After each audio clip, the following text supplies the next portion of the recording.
Olá, bem-vindos ao Dicas de Dor Crônica. Eu sou o Dr. Yuri Martins, sou médico da dor na região de St. Louis, no Missouri e no sul de Illinois. E neste podcast eu falo sobre dor crônica, tratamentos para dor e informações práticas para ajudar os pacientes a entenderem melhor suas condições e suas opções de tratamento. Hoje vamos conversar sobre um tema que aparece com muita frequência no consultório de dor: maconha, CBD, THC e outros produtos derivados da cannabis para dor crônica. Alguns pacientes me perguntam sobre isso de forma discreta, quase como se estivessem com vergonha.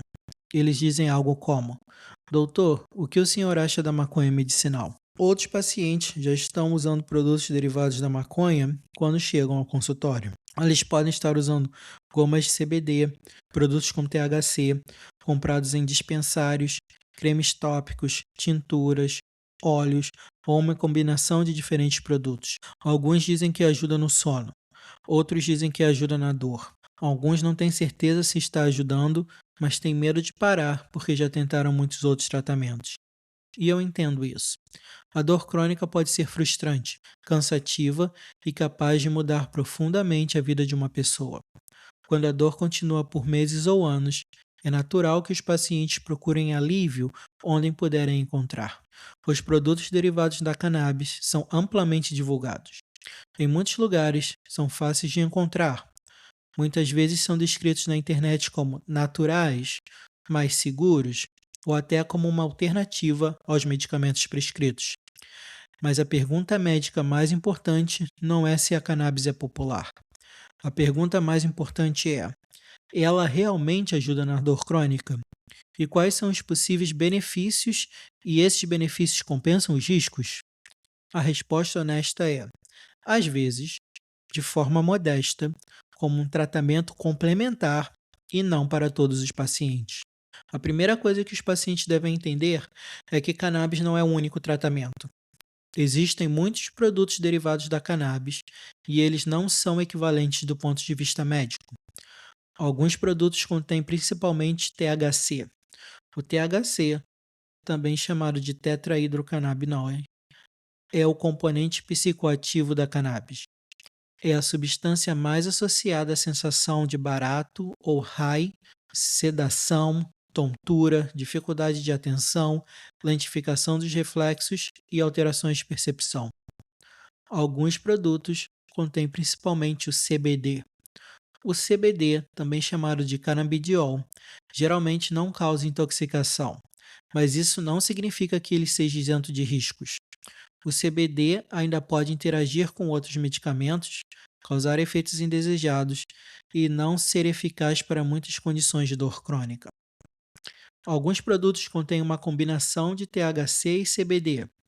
Outros são comercializados como espectro completo ou full spectrum, amplo espectro, derivados de cânhamo, cannabis medicinal, cannabis recreativa, canabinoides, produtos de dispensário, óleo, gomas de maconha, cremes ou tinturas. Isso é importante porque a evidência científica não é a mesma para todos eles. Quando o paciente pergunta: cannabis ajuda na dor?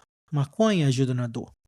Eu costumo explicar que precisamos fazer uma pergunta mais precisa: qual produto de cannabis? Para qual condição de dor? Em qual dose? Por quanto tempo? E comparado com qual outro tratamento? Sem esses detalhes, a conversa fica vaga demais para ser útil do ponto de vista médico. O uso de cannabis para dor crônica aumentou substancialmente no Brasil e nos Estados Unidos. A inscrição em programas de cannabis medicinal nos Estados Unidos cresceu ao longo dos últimos anos. E a dor crônica é uma das razões mais comuns pelas quais as pessoas procuram se inscrever nesses programas. Em uma grande pesquisa com adultos de dor crônica que viviam em estados com programas de cannabis medicinal nos Estados Unidos, identificou que cerca de 31% relataram que já haviam usado cannabis em algum momento para controlar a dor. Cerca de 26% haviam usado no último ano e cerca de 23% haviam usado no último mês. Ou seja, muitos pacientes não estão apenas curiosos sobre cannabis, eles já estão usando algum produto derivado da cannabis quando chegam ao consultório. Essa é uma das razões pelas quais eu acredito que os médicos devem conversar sobre esse assunto de forma aberta e sem julgamento. Se os pacientes ficarem com vergonha de mencionar o uso de maconha, talvez não contem ao médico. Isso pode ser perigoso, especialmente se eles também estiverem usando medicamentos como opioides, benzodiazepínicos, remédios para dormir, relaxantes musculares, antidepressivos, anticoagulantes ou outros medicamentos que possam interagir com a cannabis ou aumentar a sedação. Uma boa consulta em uma clínica de dor deve ser um espaço onde os pacientes podem fazer essas perguntas com honestidade. Então, o que a evidência mostra? As melhores pesquisas disponíveis sugerem que tratamentos derivados da cannabis podem reduzir a dor crônica em alguns pacientes, mas o benefício médio costuma ser muito pequeno. Isso não significa que o benefício seja irrelevante.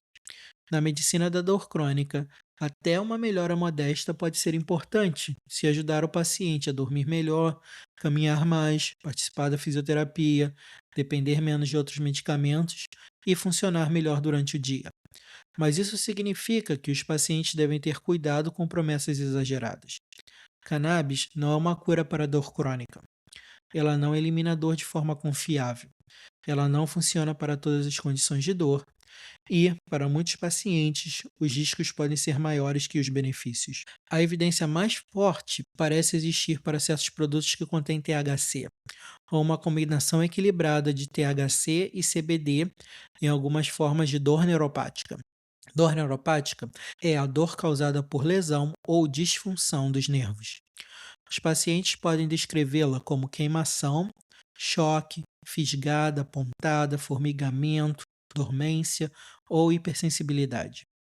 Exemplos incluem neuropatia diabética, dor nos nervos após cirurgia ou trauma, dor neuropática relacionada à esclerose múltipla, dor relacionada à lesão medular e outras síndromes persistentes de dor nos nervos. Mesmo nessas condições, o benefício tende a ser modesto. Em grandes revisões de estudos clínicos randomizados, medicamentos à base de cannabis foram associados a pequenas melhoras na dor, no sono e na função física. Uma forma de explicar o tamanho do benefício é a seguinte: em comparação com placebo, aproximadamente 10 pacientes em cada 100 podem alcançar uma melhora minimamente importante da dor com cannabis medicinais ou canabinoides não inalados. Isso não é zero, mas também não é o efeito milagroso que às vezes é anunciado. Muitos pacientes se interessam especialmente pelo CBD, porque ele está amplamente disponível e geralmente não causa intoxicação. O CBD é divulgado para praticamente tudo: dor, sono, inflamação, ansiedade, artrite, recuperação e bem-estar geral. Infelizmente, o marketing avançou muito mais rápido do que a ciência. Para a dor crônica, a evidência para produtos contendo apenas CBD é muito fraca. Alguns estudos pequenos sugerem possível benefício em situações específicas, como CBD tópico para neuropatia periférica. No entanto, estudos melhor controlados com CBD oral em artrite e osteoartrite geralmente não mostram alívio significativo da dor. Isso é importante porque muitos pacientes gastam bastante dinheiro com óleos, gomas, cápsulas e cremes de CBD, acreditando que estão usando um tratamento para dor baseado em evidências e mais natural do que um medicamento. Na prática, produtos contendo apenas CBD podem ajudar alguns indivíduos, mas a pesquisa como um todo não apoia o CBD como um tratamento confiável para a dor crônica em geral. Outra preocupação é a qualidade do produto. Produtos de CBD vendidos sem prescrição nem sempre são consistentes. A quantidade de CBD descrita no rótulo pode não corresponder à quantidade real presente no produto. Alguns produtos podem conter THC, mesmo quando o paciente não espera isso. Outros podem conter contaminantes ou ingredientes que não são claramente informados. Para um paciente que passa por testes toxicológicos, usa vários medicamentos, tem doença hepática ou é idoso e tem risco aumentado de quedas, esses detalhes são importantes. O THC pode ter maior chance de reduzir a dor, mas também traz muito mais riscos. Muitos estudos mais positivos em dor crônica envolvem produtos que contêm THC. Isso faz sentido do ponto de vista biológico, porque o THC interage com receptores canabinoides no sistema nervoso e pode influenciar o processamento da dor. Mas o THC também é o componente com maior probabilidade de causar prejuízo funcional. Os riscos comuns relacionados ao THC incluem tontura, sonolência, dificuldade de atenção, lentificação dos reflexos, boca seca, náusea, ansiedade, sensação de intoxicação e alterações cognitivas de curto prazo. Esses riscos não são triviais. Para alguns pacientes, tontura ou sedação pode aumentar o risco de quedas. Para outros, a dificuldade de atenção pode afetar pacientes que precisam dirigir, o trabalho, o cuidado com crianças ou a tomada de decisões. O THC pode piorar a ansiedade ou causar crises de pânico em algumas pessoas. Em pacientes com histórico pessoal ou familiar de psicose, transtorno bipolar ou certas condições psiquiátricas graves, o THC pode ser particularmente preocupante. O THC também pode causar dependência. Nem todo paciente que usa cannabis desenvolve transtorno por uso de cannabis, mas o risco é real, especialmente com uso frequente, produtos de alta potência, início em idade jovem ou uso para lidar com problemas de sono, humor ou estresse.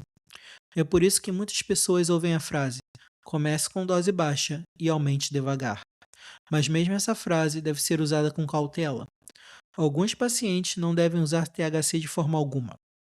Outros só devem considerar seu uso após uma discussão cuidadosa sobre os riscos, objetivos, medicamentos, histórico médico e alternativas. Por isso que, se você está pensando em começar qualquer forma de cannabis para tratar uma condição médica, eu recomendo fortemente que converse primeiro com um médico da dor ou outro profissional de saúde qualificado. Produtos relacionados a cannabis podem causar complicações, especialmente se você tem doenças pré-existentes ou usa outros medicamentos. Então, quais condições de dor crônica podem ser mais razoáveis para discutir cannabis? Com base na evidência atual, produtos derivados da cannabis podem ser mais razoáveis para discussão em pacientes selecionados com dor neuropática refratária. Refratária significa que a dor não respondeu adequadamente aos tratamentos convencionais. Exemplos incluem pacientes selecionados com neuropatia periférica diabética, lesão de nervo após cirurgia ou trauma, dor central relacionada à esclerose múltipla, dor relacionada à lesão medular ou outras síndromes persistentes de dor neuropática. Mesmo nessas situações, eu não descreveria a cannabis como tratamento de primeira linha. Tratamentos convencionais podem incluir fisioterapia, medicamentos não opioides específicos, estratégias comportamentais, procedimentos intervencionistas quando apropriado, otimização do sono e tratamento de condições associadas. A cannabis pode ser considerada como parte de um plano mais amplo, mas não como substituto de uma avaliação completa da dor. A evidência é menos convincente para muitas condições comuns de dor crônica, incluindo dor lombar crônica, osteoartrite, dor generalizada e muitas outras síndromes de dor mista. Alguns pacientes com essas condições podem relatar melhora, mas a evidência dos estudos clínicos não é tão forte nem tão consistente. A fibromialgia é um bom exemplo. Nessa área, a evidência ainda é muito incerta. Alguns estudos pequenos sugerem possível benefício com produtos contendo THC, mas os estudos são limitados e insuficientes para afirmações amplas. A dor relacionada ao câncer também é uma situação complexa. Estudos iniciais com produtos contendo THC e CBD sugeriram possível benefício, mas estudos maiores posteriores não confirmaram resultados fortes de forma consistente. Uma das minhas preocupações como médico da dor é que a cannabis às vezes pode se tornar um atalho. O paciente tem dor, o paciente tenta cannabis. Se isso ajuda no sono ou reduz o sofrimento, o paciente continua usando sem nunca receber um diagnóstico completo ou um plano de tratamento adequado. Mas dor crônica não é uma única doença. Por exemplo, a dor nas costas pode vir dos discos, articulações, nervos, músculos, articulações sacroiliacas, estenose espinhal, doença inflamatória ou outras causas. O mesmo para a dor nas pernas. A dor nas pernas pode vir de neuropatia, radiculopatia, doença vascular, problemas musculoesqueléticos. O mesmo pode ser dito para outras dores, como dor no ombro, dor no pescoço, dor pélvica, dores de cabeça, dor generalizada, cada uma das quais exigem avaliações diferentes. Se não entendermos a origem da dor, podemos perder tratamentos mais direcionados e mais eficazes. A cannabis pode mudar o volume do sinal de dor em alguns pacientes, mas geralmente não corrige o gerador principal da dor. Ela não descomprime o nervo pinchado, ela não estabiliza uma articulação artrística, ela não reverte uma estenose espinhal severa. Ela não substitui a reabilitação. Ela não trata depressão, insônia ou trauma de forma abrangente, mesmo que possa modificar temporariamente como esses sintomas são percebidos. O objetivo não deve ser simplesmente anestesiar a dor. O objetivo deve ser entender a dor, reduzir o sofrimento, melhorar a função e ajudar o paciente a recuperar o máximo possível de sua vida. Outro ponto importante é que os produtos relacionados à cannabis não são regulados da mesma forma que os medicamentos prescritos. Quando um médico prescreve um medicamento padrão, o paciente e o médico geralmente sabem o princípio ativo, a dose, a concentração, o fabricante e a faixa esperada de efeitos e riscos. Se o paciente renova a receita do mesmo medicamento, espera-se que o produto seja essencialmente o mesmo de uma compra para outra. Os produtos de cannabis são diferentes. Dependendo do estado, do dispensário, do fabricante e do tipo de produto, pode haver muito mais variabilidade no que o paciente está realmente recebendo. Dois produtos podem ser rotulados como CBD, THC, espectro complexo ou índica, mas isso não significa que tenham a mesma composição química, concentração, pureza ou efeito clínico. Isso pode criar um problema real para os pacientes. Eu já vi pacientes com dor neuropática que experimentaram um produto de cannabis e sentiram um alívio significativo. A dor tornou-se mais tolerável. Eles dormiram melhor. Sentiram que, finalmente, algo estava ajudando. Então o produto mudou e o benefício desapareceu. Às vezes, o dispensário parou de vender aquele produto específico. Às vezes, o fabricante mudou a formulação. Às vezes, o paciente comprou algo que parecia ser o mesmo produto, mas a concentração ou composição era diferente. Às vezes, o paciente não conseguia identificar exatamente o que havia usado da primeira vez. Depois disso, o paciente pode passar meses tentando recriar o mesmo efeito. Pode comprar produtos diferentes, trocar marcas, mudar proporções e experimentar novas formulações. Mas, como nunca soube exatamente o que funcionou, por exemplo, a concentração específica de THC, a concentração de CBD, a concentração de outros canabinoides, terpenos, dose, via de administração, fabricante e lote, talvez nunca consiga encontrar novamente o mesmo alívio. Essa é uma das razões pelas quais eu oriento os pacientes a terem muito cuidado com produtos de cannabis mal caracterizados. Quando possível, os pacientes devem priorizar produtos mais padronizados, mais regulados e mais transparentes em relação ao seu conteúdo. No mínimo, pacientes devem saber a quantidade de THC e CBD por dose, a proporção entre THC e CBD, o fabricante, as informações do lote e se o produto foi testado por um laboratório independente. Para o tratamento da dor crônica, consistência importa. Se um produto ajuda, você quer saber exatamente o que ele é. Se um produto causa tontura, sedação, ansiedade ou dificuldade cognitiva, você também quer saber exatamente o que ele é. Sem essa informação, o uso de cannabis se torna menos parecido com um teste médico controlado e mais parecido com experimentação repetida. Isso não significa que todo produto de cannabis seja inseguro ou ineficaz, mas significa que os pacientes devem ter cautela. Um produto mal rotulado, produzido de forma inconsistente ou descrito de maneira vaga é mais difícil de avaliar do ponto de vista médico. No cuidado da dor crônica, queremos tratamentos que sejam não apenas potencialmente úteis, mas também reprodutíveis rastreáveis e o mais seguros possíveis. E quando o paciente deve parar? Outro ponto importante é que qualquer tratamento para a dor deve ter um propósito. Se um tratamento não está melhorando a dor, a função, o sono ou a qualidade de vida de forma significativa, é razoável reconsiderar se ele deve continuar.